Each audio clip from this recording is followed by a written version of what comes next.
हमारे वृषभ राशि के जातकों की पत्रिका में शनि उनके भाग्य और कर्म के स्वामी होते हैं और 30 मार्च 2025 की सुबह जब आप सोकर उठेंगे तो आप जानते हैं कि शनि अपना राशि परिवर्तन करने जा रहे हैं और यही शनि आपके भाग्येश और कर्मेश होकर आपके एकादश भाव में बैठने वाले हैं।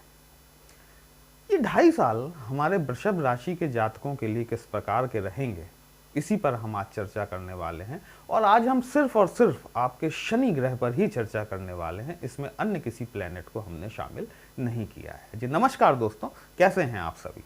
मैं आपका ज्योतिष मित्र श्लोक वर्मा आपके अपने चैनल श्री हनुमंत कृपा में आपका हार्दिक स्वागत करता हूं, अभिनंदन करता हूं। साथ ही अपने बड़े भैया श्री हनुमान जी से करबद्ध निवेदन करता हूं कि वे अपने हनुमत कृपा परिवार के सभी सदस्यों को, नए जुड़ने वाले सभी सदस्यों को सुख समृद्धि प्रदान करें, उन्हें उनके कार्यों में आशातीत सफलता प्रदान करें।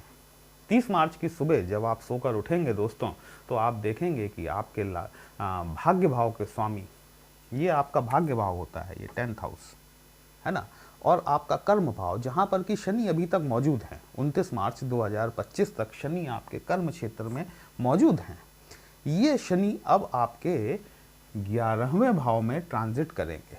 11वां भाव जो होता है ना, इच्छा पूर्ति का भाव होता है, कामनाओं की पूर्ति का भाव होता है, उपचय भाव की श्रेणी में आता है ये। और यहाँ पर जब भी कोई क्रूर ग्रह या पाप ग्रह आकर बैठ जाए तो वो बड़ी जबरदस्त सफलता देने वाला होता है, यदि वो आपकी पत्रिका में शुभ स्थिति में बैठा हुआ है तो। और शनि तो आपके भाग्येश भी हैं और साथ ही साथ कर्मेश हैं। वृषभ राशि में सर्वाधिक योग कारक प्लैनेट शनि महाराज होते हैं। शनि की स्थिति आपकी पत्रिका में शुभ होना अत्यंत आवश्यक है। ये शनि जब 30 मार्च को आपके लाभ भाव में पहुंचेंगे, देखिए शनि एक श्लोक है, श्लोक क्या है, स्थान हानि करो जीवा स्थान वृद्धि करो शनि। अर्थात शनि जिस भी भाव में जाकर बैठते हैं वहां पर उस स्थान की वृद्धि कर देते हैं, उस स्थान से संबंधित चीजों में वो एक तरीके का कहना चाहिए कि डेवलपमेंट कर देते हैं। अब शनि जब आपकी इच्छा पूर्ति के भाव में आकर बैठेंगे, लाभ भाव में आकर बैठेंगे, ये जो आपका 11th हाउस है ना, ये आपके बड़े चाचा ताऊ को भी रिप्रेजेंट करता है। ये आपकी इच्छा पूर्ति तो दिखाता ही है, ठीक है, लेकिन ये आपके बड़े चाचा ताऊ को भी रिप्रेजेंट करता है। यहाँ पर जब शनि आके बैठेंगे तो देखिए, शनि चूंकि पिछले 2.5 सालों से आपके कर्म क्षेत्र के स्वामी थे, कर्म के स्वामी होकर कर्म भाव में ही बैठे हुए थे। शनि ने आपसे मेहनत कराई, आपने भी खूब मेहनत करी। कुछ लोगों को छोड़ दिया जाए तो बाकी वृषभ राशि के लोग वैसे भी बहुत मेहनती होते हैं, चौड़े कंधे वाले होते हैं, थोड़े से शॉर्ट हाइटेड होते हैं, लेकिन जो है कि चीज़ों को बड़ी मजबूती के साथ और बड़ी जिम्मेदारी के साथ निभाने वाले होते हैं वृषभ राशि के लोग। तो आपने अपनी जिम्मेदारी को भरपूर तरीके से निभाया इन 2.5 सालों में, और अब जो है आपको उसका फल खाने के लिए मिलने वाला है। आपका यदि कोई प्रमोशन पेंडिंग था, यदि आपका कोई इंक्रीमेंट पेंडिंग था, 29 मार्च 2025 के बाद में आपको चीज़ों में अनएक्सपेक्टेड ग्रोथ होती हुई मिलेगी। आपको मतलब जो चीज़ें आपने उम्मीद नहीं की होगी ना, उससे कहीं बढ़कर आपको शनि महाराज अब अगले 2.5 सालों में आपको देने वाले हैं। वीडियो को अंत तक अवश्य देखिएगा। कहीं भी अच्छा लगता है कमेंट बॉक्स में जय श्री राम लिखेंगे, आपको भी अच्छा लगेगा, हमें भी अच्छा लगेगा आपके लिए इस तरह के विश्लेषण लेकर आने के लिए। और शनि महाराज जा किस राशि में रहे हैं, ये जा रहे हैं आपकी मीन राशि में, आपके गुरु की राशि में। गुरु और शनि के बीच में कोई शत्रुता वाला भेदभाव नहीं है, जहां हम ये सोचें कि शत्रु राशि में जा रहे हैं, पता नहीं क्या करेंगे, कैसा करेंगे, ठीक है। इनकी दृष्टियां भी जहां पड़ेंगी, शनि को 3 दृष्टियां प्राप्त हैं, तीसरी, 7वीं और 10वीं। तीसरी दृष्टि थोड़ी सी खराब मानी जाती है शनि की। बाकी शनि की जो दृष्टियां भी पड़ेंगी ना, तो वह भी अपने मित्र राशि पर पड़ेगी या फिर गुरु बृहस्पति की राशि पर पड़ेगी। जैसे कि तीसरी दृष्टि जो है ये आपके 1st हाउस पर पड़ेगी, 7वीं दृष्टि आपके 5th हाउस पर पड़ेगी और 10th दृष्टि आपके 8म भाव पर पड़ेगी। आपके इस भाव का स्वामी फर्स्ट हाउस का स्वामी आपका शुक्र हो गया, शनि का मित्र होता है। फिफ्थ हाउस का स्वामी आपका बुध हो गया, शनि का मित्र होता है। एट्थ हाउस में फिर गुरु की राशि है, बृहस्पति की। तो ये जो आने वाला 2.5 साल है, ये आपके बीते हुए 2.5 साल का रिजल्ट है। लेकिन इस 2.5 साल के बाद जो अगले 2.5 साल आएंगे, उसके लिए एक एग्जाम में बैठने के पहले होने वाला प्रिपरेशन भी रहेगा, ये मान के चले आप। क्योंकि क्या होता है ना दोस्तों, कि सफलता आदमी का दिमाग खराब कर देती है, और जब चीजें एक्सपेक्टेशन से ज्यादा बढ़ के मिल जाएं, तो फिर सफलता सर चढ़ के जब नाचती है ना, तब गलतियां होना शुरू होती हैं। मैं क्यों कह रहा हूं आपसे कि ये 2.5 साल, अगले 2.5 सालों का प्रिपरेशन एग्जाम का होगा, क्योंकि आपको पता है मेष राशि की 7.5 शुरू हो गई है। शनि महाराज आपके 11वें भाव में यही गोचर करने वाले हैं अगले 2.5 सालों तक। इन 2.5 सालों में जो आपने मेहनत करी है, जो जबरदस्त कर्मठता आपने दिखाई है अपने कर्म क्षेत्र में, जो अपना खून पसीना बहाया है आपने, उस के फलों का रसास्वादन करने का वक्त जो है ये आपका चल रहा है। लेकिन इस रसास्वादन में इतना मत उलझ जाइएगा कि यहाँ से जब शनि ट्रांजिट करके आपके 12th हाउस में आएंगे और जब आपकी 7.5 की शुरुआत होगी, तो आपको कुछ समस्याएं देखने को मिलें। वो तो खैर लंबे पीरियड की बात है, उसकी बात अपन अभी नहीं करते। फिलहाल तो आपको आपकी लाइफ को एंजॉय करना बनता है। शनि की तीसरी दृष्टि जो है ये आपके फर्स्ट हाउस पर पड़ेगी। फर्स्ट हाउस, जैसा मैंने आपसे बताया, ये आपका फर्स्ट हाउस है। फर्स्ट हाउस आप खुद होते हैं, आपकी कैरेक्टरिस्टिक होती है, आपका इम्यून सिस्टम होता है, आपका प्रभाव होता है, आप किस प्रकार से अपने आप को लोगों के सामने रिप्रेजेंट करते हैं, यह भी आपका फर्स्ट हाउस दिखाता है। फर्स्ट हाउस ये मान के चलें कि आप ओवरऑल हैं, ये जो आपकी लग्न है ये आप स्वयं खड़े हुए हैं। तो शनि की तीसरी दृष्टि जब यहाँ पड़ेगी ना, तो शनि, देखिए थोड़ा सा शनि को समझ लीजिए। शनि लिमिटेशन है, शनि बाउंड्रीज है, ठीक है। ये आपको राहु की तरह से लिमिट तोड़कर काम करना नहीं सिखाते, और आपके कर्मेश भी शनि हैं, इस बात को आप बहुत अच्छे से जानते हैं, और आप ऐसा प्रयास भी नहीं करते। अपनी बाउंड्रीज को तोड़कर काम करने का प्रयास वृषभ राशि के जातक शायद कभी नहीं करते, और उसी का शनि उन्हें फायदा देते हैं। शनि थोड़े से पुरातनपंथी हैं, पुरानी चीज़ों के प्रति इनका एक लगाव होता है, स्लो चलने वाले प्लैनेट हैं, अनुभवों की खान है, अंबार है इनके पास में अनुभवों का, क्योंकि वृद्ध हैं, वृद्ध प्लैनेट है ना, तो अनुभव इनके पास में बहुत हैं। जो 2.5 सालों में आपने कर्म क्षेत्र में अनुभव लिए हैं विभिन्न व्यक्तियों के साथ में, और आपने अपनी कर्मठता को बनाए रखा, लोगों से सीखा, लोगों को सिखाया, अब उसका फल पाने का वक्त आ गया है। लेकिन शनि की तीसरी दृष्टि जो है ना, शनि आपसे चाहते क्या है? अनुशासन, और देते क्या हैं आपको? आलस्य देते हैं। सबसे बड़ी कमजोरी जो आपको इन 2.5 सालों में देखने के लिए मिलने वाली है, इस बात का जरा ध्यान रखिएगा कि जब भी आपको अपने अंदर एक आलस्य महसूस हो, आपको आज का काम कल पर टालने की प्रवृत्ति यदि आपको अंदर महसूस हो, तो समझ लीजिएगा कि शनि कहीं ना कहीं आपको अब थोड़ा सा आगे जाके परेशान करने के मूड में है। तुरंत उस स्थिति का त्याग कीजिएगा। आज का काम आज नहीं बल्कि अभी करने की आदत डालना शुरू कर दीजिए। शनि महाराज जब आपके फर्स्ट हाउस पे अपनी तीसरी दृष्टि डालेंगे, मैंने आपसे कहा कि ये इम्यून सिस्टम है आपका, थोड़ी बहुत हेल्थ में आपको प्रॉब्लम देखने के लिए मिल सकती है अगले 2.5 सालों में, ठीक है।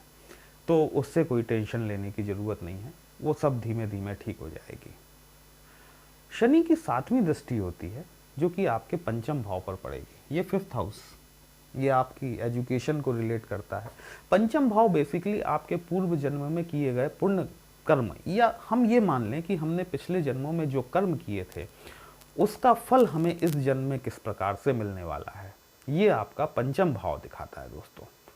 और यहाँ पर शनि की जो दृष्टि पड़ेगी आपके पंचम भाव पर, ये आपकी संतान की एजुकेशन का है, आपकी एजुकेशन का है, आपके कहना चाहिए कि लव रोमांस को भी ये जो है रिप्रेजेंट करता है, आपके स्टॉक मार्केट, सट्टा बाजार, शेयर बाजार, स्पेकुलेशन, इन सभी को ये पंचम भाव जो है रिफ्लेक्ट करता है। आपका फन, आपका आनंद, आपका एंजॉयमेंट, ये भी पंचम भाव से ही देखा जाता है। तो जब शनि की दृष्टि आपके पंचम भाव पर पड़ेगी, तो यहाँ पर यदि आप स्टूडेंट हैं और यदि आपकी संतान स्टूडेंट है, यदि आप कंपटीशन में शामिल हो रहे हैं, अगले आने वाले 2.5 सालों में आपको सफलता देखने के लिए ज़रूर मिल सकती है, या फिर आपकी संतान को सफलता देखने के लिए ज़रूर मिल सकती है। लव रोमांच के क्षेत्र में भी देखा जाए तो शनि यहाँ पर आपके संबंधों को प्रगाढ़ करने का कार्य जरूर करेंगे। ठीक है, साथ ही साथ यहाँ पर यदि आप स्टॉक मार्केट में इन्वेस्टमेंट करते हैं, मैं आपसे ये कहूँगा, देखिए मार्केट की करंट सिचुएशन बहुत वोलाटाइल है, और शनि जो है ना, शनि भी लंबी चीज़ों को दिखाते हैं, एक भाव में ही 2.5 साल रहते हैं। ठीक है, तो इनसे शॉर्ट टर्म की तो उम्मीद कीजिए मत। यदि आप लॉन्ग टर्म इन्वेस्टमेंट में यकीन रखते हैं तो आप निसंदेह स्टॉक मार्केट में जाइए, आपको वहाँ से लाभ शनि महाराज जरूर करा सकते हैं। जुआ सट्टा का मैं कभी पक्षधर रहा नहीं हूँ, तो मैं उसके लिए आपसे कहूँगा भी नहीं। बाकी यहाँ पर यदि देखिए, ये जो पंचम भाव होता है ना, ये पंचम भाव आपके भाग्य भाव का 9वां भाव होता है। ठीक है, ये जो आपका भाग्य भाव है, इससे जब 9 काउंट करेंगे तो ये आपका पंचम भाव आता है। भाग्य भाव आपका जो है वो धर्म का भाव होता है, आपके पिता का भाव होता है। वैसे भी वृषभ राशि के जातकों को धर्म के प्रति उनकी आस्था अमूमन देखी जाती है, पिता के प्रति सम्मान उनके अंदर देखने के लिए मिलता है, पिता का आदर करते हैं अपने। लेकिन यदि अगर कोई जातक विशेष परिस्थितियों में ऐसा नहीं कर रहा है, मैं उसे यहाँ ये सलाह देना चाहूँगा, एक एडवाइस देना चाहूँगा बड़े भाई या छोटे भाई के तौर पर, कि आपको, यदि आप वृषभ राशि के जातक हैं, आपको आपके धर्म के प्रति आस्था होनी नितांत आवश्यक है। आपको आपके पिता का सम्मान करना, आपके पिता के चरण छू के आपको आशीर्वाद लेना निहायत जरूरी है। क्योंकि यदि आप ऐसा नहीं करेंगे तो पंचम भाव आपकी संतान है और ये आपके भाग्य भाव का भाग्य भाव है। यदि आप ऐसा नहीं करेंगे तो आपकी संतानों के भाग्य में दिक्कत आएगी। ठीक है, तो यहाँ पर वृषभ राशि के वे जातक जो धर्म के प्रति जिनकी अनास्था है या अपने पिता के प्रति सम्मान नहीं है, वहाँ पर मैं उनसे कहना चाहूँगा कि आपको ये नहीं करना चाहिए। आपको धर्म के प्रति आस्था, आप किसी भी धर्म के हो सकते हैं, धर्मांधता मत लाइए अपने अंदर, लेकिन अपने धर्म के प्रति आपको आस्था होनी नितांत आवश्यक है। शनि की 10वीं दृष्टि जो है ये आपके अष्टम भाव पर पड़ेगी, 8th हाउस पर। 8th हाउस आप जानते हैं अकल्ट का होता है, साधनाओं का होता है, ज्योतिष का, तंत्र मंत्र का, डीप रिसर्च का, साथ ही साथ आपकी विरासत का, इनहेरिटेंस का होता है।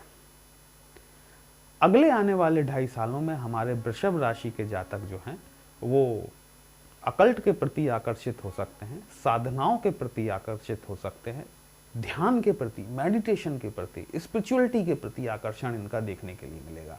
क्यों मिलेगा? क्योंकि शनि जहां जा रहे हैं ना, वो गुरु की राशि में जा रहे हैं और आपका अष्टम भाव भी गुरु की ही राशि है। शनि भी एक धार्मिक प्लैनेट है।